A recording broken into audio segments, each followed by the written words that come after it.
ఎక్కడన్నా suit case పెట్టుకుని బయలుదేరారు? మేము ఊరు వెళ్ళిపోతున్నాం అమ్మా. అదేంట్రా మీ నాలుగైన తర్వాత మీరు తోడుంటారంటే మీరు కూడా వెళ్ళిపోతున్నారేంట్రా? అదేంటమ్మా అలా అంటున్నావు? ఇప్పుడు నీ కోసం మేము పనులన్నీ ఆపేసుకుని ఇక్కడ ఉండాలా ఏంటి? అయినా నువ్వేమీ ఇక్కడ ఉండట్లేదు, నిన్ను కూడా మాతో పాటు తీసుకెళ్తున్నావు. అదేంట్రా నేను రావటం ఏంట్రా? మీకోసం మా పనులన్నీ మానుకుని అస్తమానం ఇక్కడికి వచ్చిపోతా ఉండాలా ఏంటి? సరే అమ్మా, త్వరగా టైం అవుతుంది, బట్టలు సర్దుకో.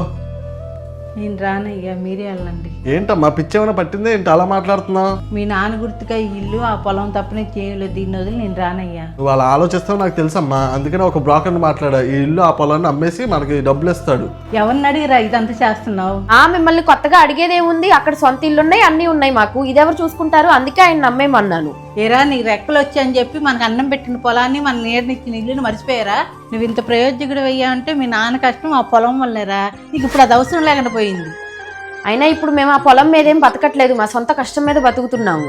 అయినా ఇప్పుడు ఏంటమ్మా ఈ కష్టాలన్నీ నీకు అవసరమా? మాతో పాటు వస్తావా రావా అది చెప్పు. నేను రానురా, నేను ఒకరి మీద ఆధారపడకూడదు అనుకుంటున్నారా?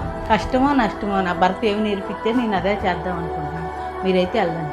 చాలా కడుపు నిండిందా? ఇంకేమైనా తింటారా? పదండి వెళ్దాం.